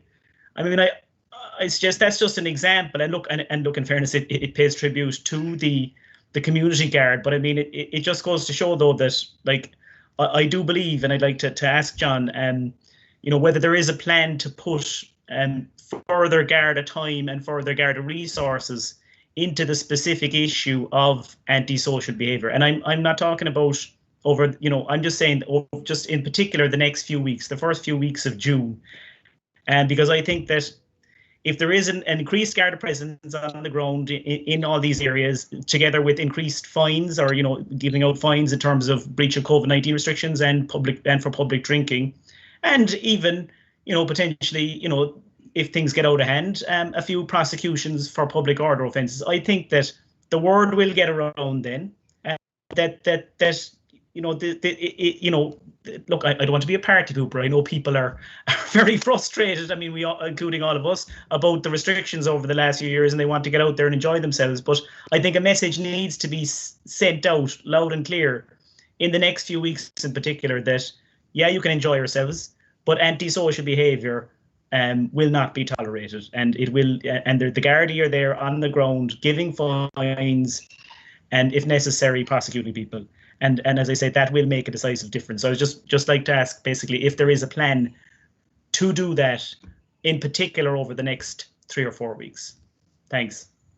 And thanks, sorry, I think I might have gone a few seconds over the 2 minutes there. Sorry about that. That's okay. It's just a reminder, because there's a psychological thing when people hear it. Thank you. Superintendent DC, I might hand over to you, and Martha, I don't know if you have anything else to add on that, but just to give you an opportunity to respond to the 3 speakers there. Thank you very much. John O'Rourke, I know John for a long time, and I soldiered with him when I was in Barrack Street and when I was in Anglesey Street, and he gives huge time to an awful lot of community groups and to an awful lot of highlighting a lot of issues and dealing with them very, very sensibly. Turner's Cross Tavern is in the city centre hub. It's just on the border between their area of responsibility and ours, but I know it very, very well, and I'm very conscious of that particular problem out there in relation to the area out the back that abuts a row of houses adjacent to the funeral home. I'll certainly talk to Sergeant Alan Cronin in relation to that and make sure that when it does open that we give it attention. So I appreciate that input. I only passed it the other night, and I looked in the gate at that little area out the back, and yes, it's because of the way it's set out. It once there's any number of people out there, it can cause a lot of echoes and a lot of annoyance for people. So we'll monitor that, John. Thank you very much. In relation to the issues outside in Douglas, Councillor Ford, there are Firstly, I want to thank you for the kind words in relation to my colleagues up in Dublin. It was a significant incident, and it was one of the higher levels of danger that members have to face. And I appreciate your good words in relation to the area, the problem of trespass. Trespass is an offence under Criminal Justice Public Order Act of 1994. Section 11 and Section 13 apply. There has to be certain ingredients going along with the trespass for Gardaí to intervene in relation to it. Firstly, there has to be an intent to commit an offence in the course of the trespass, or there's an intent to put people in fear. So they're the two, I suppose, add-ons to the trespass itself. The other thing that we need is a complaint from the property owner in relation to it, and it relates to buildings or curtilage of buildings.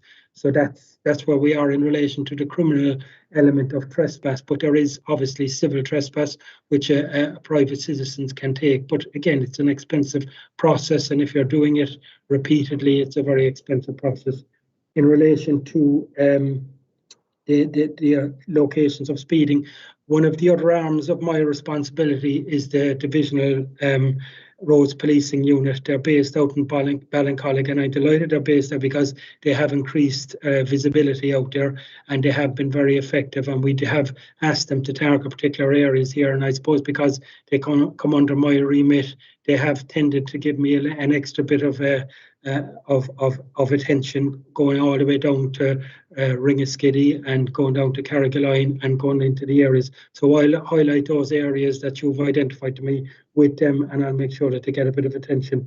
In relation to the areas there at the back of the Garda station, I'll discuss that with my community policing team, and I'll discuss it with Sergeant O'Callaghan here in relation to what if anything, we can do. It is just another area. And it ties in with Councillor O'Callaghan's points about the antisocial behaviour. And Councillor O'Callaghan, I don't think it's just going to be June. I think it's going to be June, July and August, and until such times as the schools are back operating again. And yes, we will have a plan in place. And I am conscious, I suppose, in relation to the breadth of my area of responsibility. I've spoken at with county councillors in relation to the areas down around Crosshaven, Carrigaline, Crosshaven, Fountainstown, Church Bay, Temple Breedy, and all those areas. And they will tell me that a lot of the problems are emanating from the buses that are travelling from all the way from Ballincollig in through the city, stopping at every point and heading on down. So what we have done in the last number of months is we've challenged those on the buses. We have had the benefit of the COVID restrictions in relation to travel, and we have set up a number of checkpoints at the bottom of just by the Garda station there at the bottom of Maryborough Hill, and we've boarded the buses. We've removed young people. We brought them into the station and called their parents and have them removed back from whence they came. But it is an issue that that we have a 24-hour service, which is a fantastic service for the right people to use. That will get them from one end of our county area to the other end.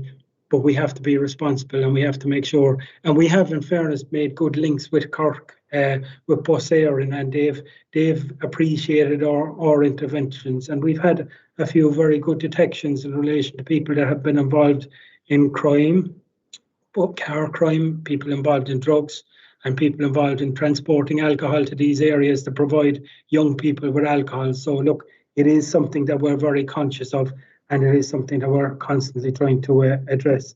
I will make sure that we do target the Douglas area in relation to antisocial behaviour and the youngsters, and that comment from your neighbour, from your constituent in relation to the 60+ teenagers. I will say this: the members that are dealing with antisocial behaviour in Douglas are being very diligent in relation to when incidents of significance happened. And just for example, on the 15th of May, there was a serious incident in Douglas Village where there was two youngsters injured, and the Gardaí have have liaised with businesses in the area in relation to CCTV, which has been very effective in identifying those involved, and have liaised with the secondary schools in the area and have got great cooperation from the secondary schools in the areas in relation to if any of their people have been involved in this kind of antisocial behaviour. So yes, we will target it, and I will give it that commitment, and we are targeting it, and I will continue to target it. Is that okay? John, thank you very much. Martha, have you anything to add? Just briefly on Councillor Ford's feedback in terms of speeding hotspots, I guess the best thing for me to do is maybe keep in touch with Councillor Desmond, and we can look at it locally and feed it back to our colleagues in roads and traffic. Thanks, Martha. Okay, so I've 4 more hands up, but one of those is Deputy Thomas Gould. I'm not sure if he's still with us or not, but first off, could I ask Councillor Kieran McCarthy, and then Councillor Dan Boyle, and then Deputy Gould if he's still on, and finally Councillor Derry Canty. Yeah, thanks, Chair. Many thanks to everyone for organising this this evening. I think the partnership model that we have does work and is crucial. And we do find ourselves in a difficult time, but I think it's important that the community policing model finds a safe way through this as well. I think a lot of people are actually on the edge, so I think the strong presence is working. I mean, it's certainly true. Douglas Village, which is part of the area that I represent, and the encouragement to move on is working. I also share the concerns that Councillor Ford had of just behind Ewlands and Maryborough Woods. But I got the fence repaired for some of the people along the road there, and that seems to have moved the problem onto somewhere else. But for the people in Ewlands, the problem has gone away for the last week or so anyway. But I do believe that the encouragement to move on is working. I also would like that the minutes of, I suppose, the meetings the last 3 evenings be put online in some shape or form, or definitely the responses given back to the people who sent in comments. I think there should be maybe a community policing box put on the front page of corkcity.ie. I think all of this work deserves its own community policing forum or section. So when people do Google community policing or local Garda station, at least they'll bring up our Cork City Council website as well as Garda Síochána website. And I also like to reiterate my point, a point that I made last evening on the need to bring the draft new drinking bylaws to the City Council as soon as possible. I think there's 2 tracks. There's on Garda Síochána trying to hinder people from drinking on the street or being loud and causing a nuisance, but the drinking bylaws that Cork City Council have they're not also fit for purpose in the age of COVID that we're actually in. So we need to have a rethink of that as soon as possible. Because certainly outdoor drinking, where the bars at the moment, the public houses have been asked to, I suppose, provide seating for people outside, and that people can drink outside. I think some people are adhering to that, and some people are just taking advantage of that. But it's important that there's a happy balance somewhere in the midst of that actually sustained, and I don't envy the Garda's call on that. And I think that's where their strong presence, I think, will be appreciated by all sides. So my thanks again for people who organised this meeting this evening. Thanks, Chair. Thanks, Councillor McCarthy. And could I call on Councillor Dan Boyle next? Thanks, Adrian. I think the initial overview by the Gardaí and John Deasy in particular highlighted where they and I think the Gardaí are getting the balance right, and I'd like to congratulate them for their continued efforts. One particular hotspot, I know Councillor Shane O'Callaghan shares this concern, is in relation to the remains of Vernon Mount House. And I think particular caution is needed here because there is a legal principle called the neighbour principle, that even in the event of trespass, that a liability goes to the owner of a property in the event of someone suffering damage from being on the property, and the property is now vested in the Office of Public Works on behalf of the state. So I think there's a particular need to secure that property and make sure that it is safe, as well as making sure that the congregation around the area happens as infrequently as possible. The only other point I wanted to make, Adrian, is that given this is a new system of how we organise the community forum, maybe we might have clarity about the boundaries and areas of responsibility of particular Garda stations, because again, John DC referenced it there, and it was mentioned as well by John O'Rourke. Turner's Cross is actually the meeting point of the areas of responsibility for Toker, Douglas and Anglesey Street, and having an underground knowledge of who's responsible for what where, I think will help the local community as well as the local representatives. So thank you. Perfect. Thanks, Councillor Boyle, and we can certainly look at that. I'm sure a map, you know, which is easy for everybody to read, we could certainly work with the Garda Síochána on that. So, Deputy Gould, I don't know if you're still online or not. No, I think he's left us. So I might move there to Councillor Derry Canty, and then finally Councillor Colm Kelleher. Thank you, Adrian. I am. Thanks, Adrian. I'd just like to concur with all the other councillors who spoke earlier in relation to the work that the Gardaí do, because they are doing great work out there. Although they have small numbers, and I know John and myself had a discussion about that the last day inside City Hall in relation to the numbers to upgrade it. But let's be realistic. Our two community Gardaí, if we only had more of them, the work that they do in the community is fantastic, and it's great to see them back on their bikes again, cycling around the place. My biggest thing is in Ballincollig at the moment is speeding. Since the COVID-19 came in, the roads are kind of, there was no traffic, light traffic on the roads, and people were just bombing it. They still can do it, or those schools are back. And the point is, I've raised this, and fair play to Sergeant Morris and the lads over in the barracks. They've been listening to me, and like that again, they've put things in train, hopefully.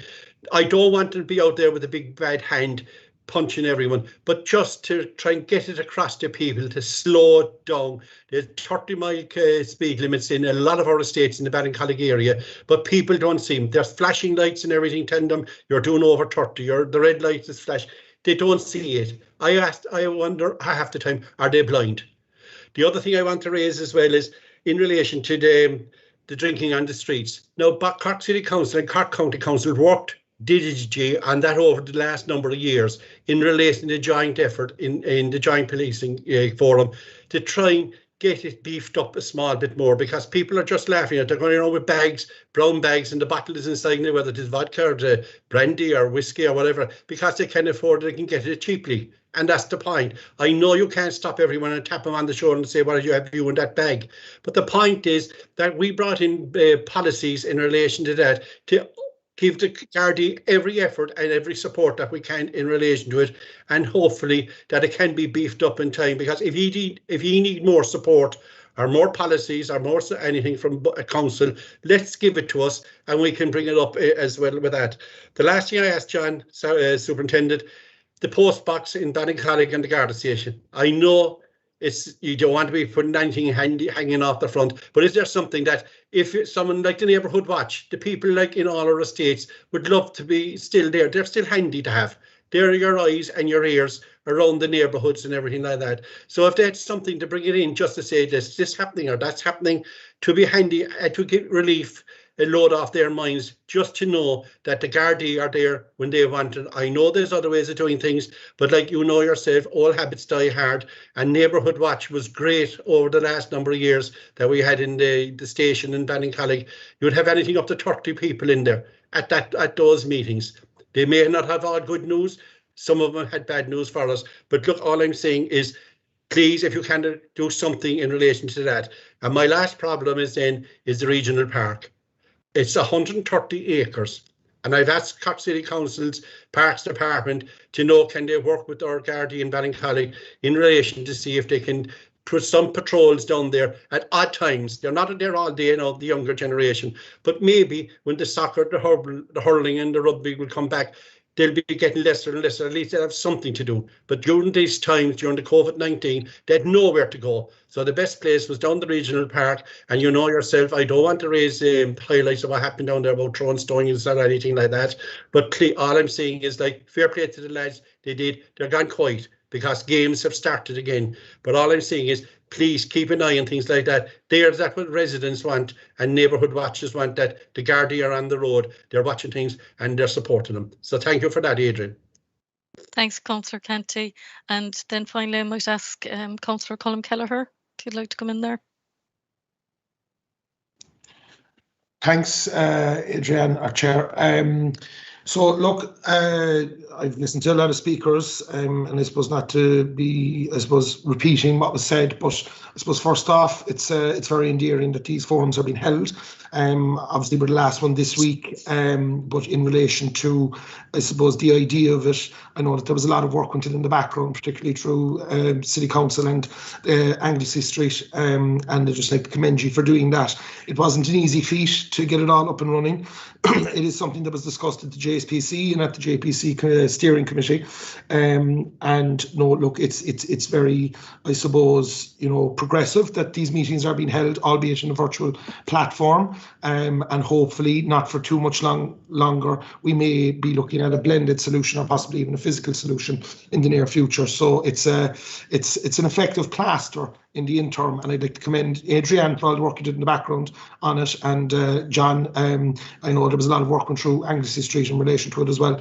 No, look, I suppose locally, where I am in Ballincollig, and not to be repeating what Councillor Canty said, the community guards that are in the station, the two lads, Anthony and Paddy, they're top notch, to be fair. Anything that is wanted from the locality, through a public rep point of view, or even from a civilian point of view, the lads are there and they're ready and willing and able to serve.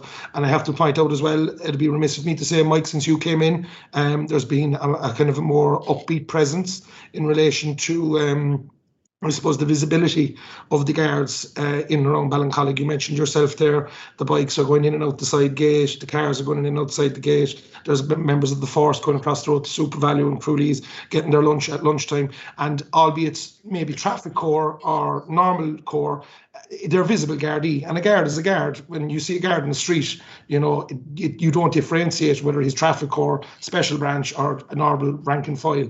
And the visibility of that has gone a long way. And you did touch on it as well, Mike, in relation to the 24-hour Garda station. We do have a 24-hour Garda station, it's just not open to the public. Obviously, with the works commencing on the building with the Office of Public Works, hopefully the scaffolding will be done soon enough. But if we could just get clearly advertised signs as to when the station is open and isn't open to the public, it'll go a long way. But look, I've no doubt that that'll all come in time.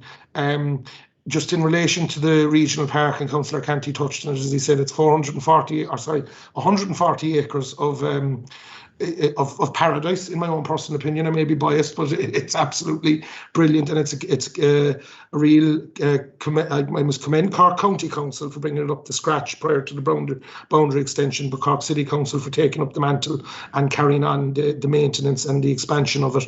But in relation to policing it, you said it yourself there, Mike, you'd need an army of guards to go down there. And there's certain hotspots which I have highlighted with you, and Councillor Canty has highlighted with you, Councillor Kelleher as well. And in fairness, your lads are always there within a couple of minutes when stuff is highlighted.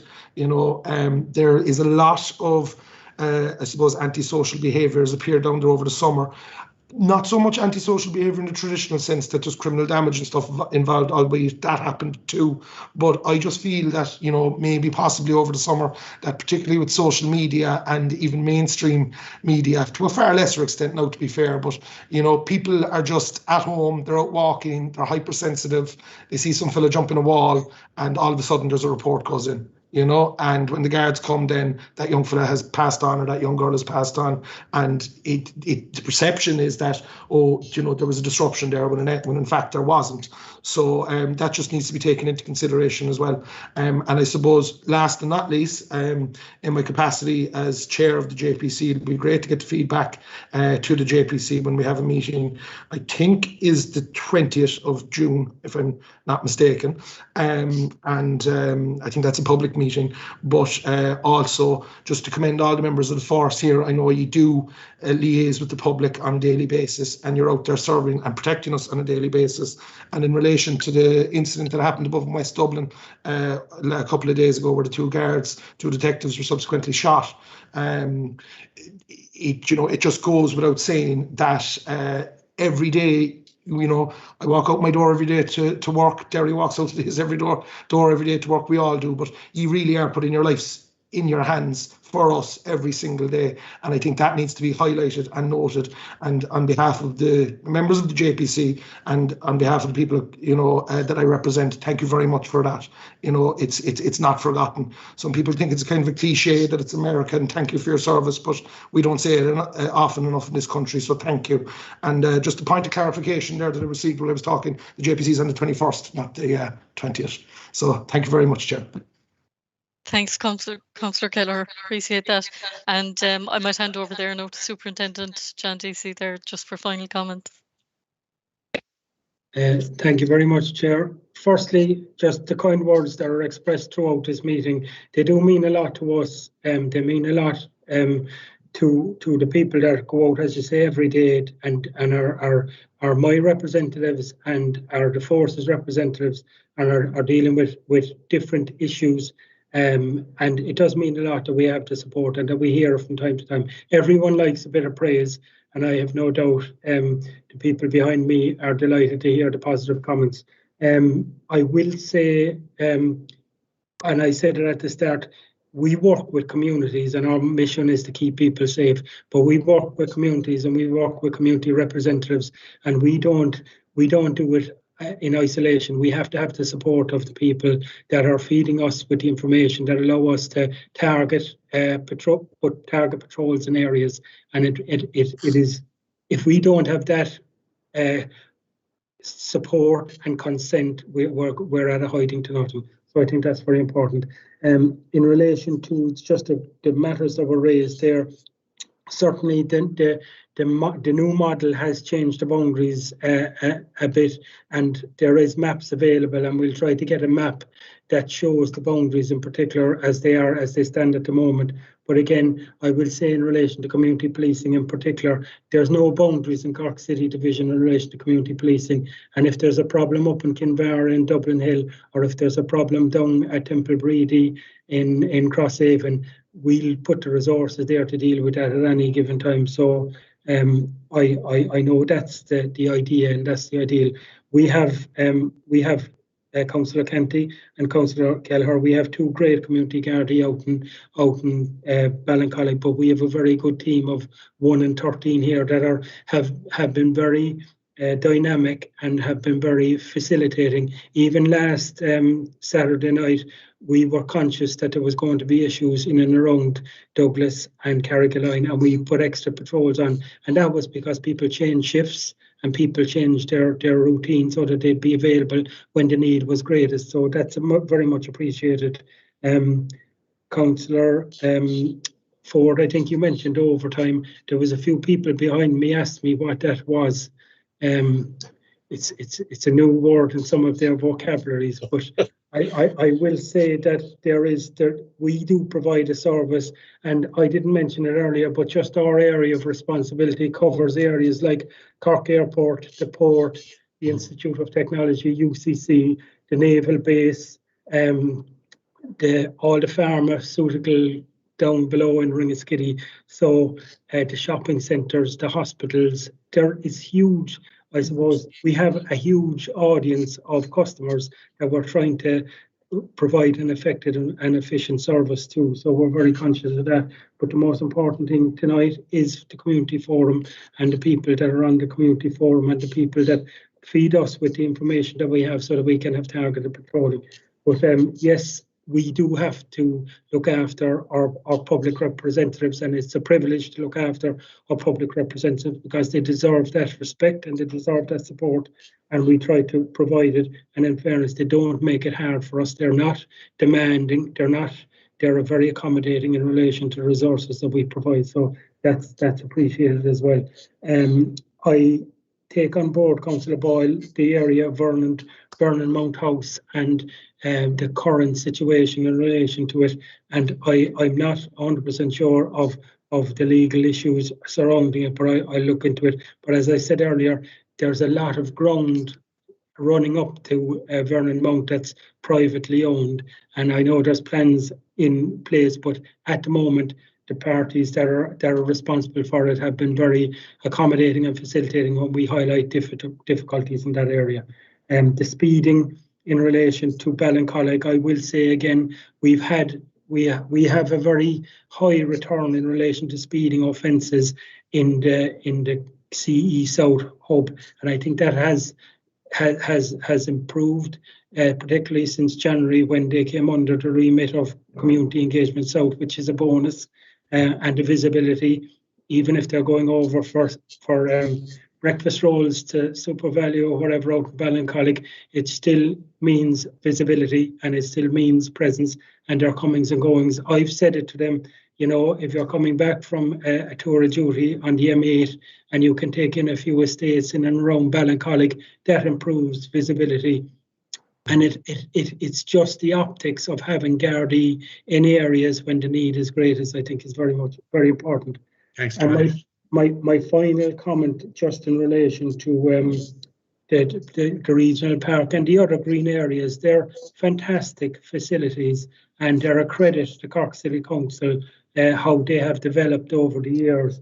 Yes, they mean work, and yes, they mean that we have to give them attention, and we're delighted to do it. And I use the regional park very, very regularly, and I see my own people that don't see me because I'm not in a white shirt, but I see them in around patrolling on the mountain bikes, and they are giving it attention and they are giving it presence. And even last night we had arrests out of the regional park, I think about 9:30 in the evening, arising from another incident that happened inside in the village of Ballincollig. So I do know their presence is there, and it's the same with Douglas and it's the same with Tramore Valley Park. They're great facilities, but we just have to manage them, and we just, I suppose, try to, as Martha said earlier, there's a responsibility, an individual responsibility on people to behave properly, and we're trying to instill that, and we're trying to engage with the younger people, and we're trying to engage with the not so young people, just to be responsible and have a bit of pride in your city. So we'll continue to do that. I hope that covers everything. Thank you, Superintendent. And Martha, do you have any other before I wrap up? Just very briefly, I take note of the point around the mapping, and that's definitely, I know in Anglesey Street, Chief Superintendent's office is working on making some really accessible mapping available to people, just so that they can be clear around those community engagement areas. And there's not a direct correlation with the existing forums and the community engagement areas, so there's a little bit of confusion. But look, as Adrian said, hopefully by the time the next forums are due, we can be a little bit clearer on that and make sure everyone is catered for. Great, thanks, Martha. And I suppose we do have a section. I'm trying to remember, sorry, which councillor mentioned about the, it may have been Councillor McCarthy, about maybe having some details on our website. So the community safety forums actually do have a space on our website, and certainly the map is one thing we could put up there. With regards to summarising the issues that were dealt with, all of the summaries that were dealt with over the last 3 nights will be put into notes, and they will be circulated back to the chairs of all the community safety forums, and we will also share it with all of the elected representatives and obviously on Garda Síochána, so everybody will have a note of those issues. And I suppose just to advise anything with regards to Martha and the team that we will be feeding back to operations, we won't just be feeding them back and leaving them lie. We'll feed them back to David Joyce and his team, and we will follow up with them on a regular basis to see if progress has been made. So we will monitor that. With regards to the bylaws around the antisocial drinking, they're currently under review, and I know Councillor McCarthy, you asked last night for a date and a timeline on that, and I will revert to corporate affairs on that, and I will come back to you and advise. with regards to, I think Vernon Mount, yeah, Councillor Boyle, that is on our derelict sites register, and Fergal Reedy obviously is dealing with that matter at the moment, but he is actually looking at, I suppose, a collective approach around dangerous buildings and derelict sites, which would include our directors as well. So we haven't forgotten about it, and it is something that's on our radar. So I suppose after that, I don't think anybody else has any other questions. It just leaves it for me to thank you all for being here this evening. I want to thank the elected representatives for attending. I want to thank the chairs of the community fora. I especially want to thank An Garda Síochána, obviously, for their time, and for your team, Jan, to come this evening and present so well. So thank you so much for that. As I said, we'll be feeding back to everybody on this. And the other thing that we will be seeking is maybe your feedback on how the meetings are running. If you think this is a good model, or perhaps how it could be improved, then certainly we'd welcome any feedback you can give us. So with that, thank you all. I'll say good evening to you, and keep safe, everyone. Adrian. Thanks very much.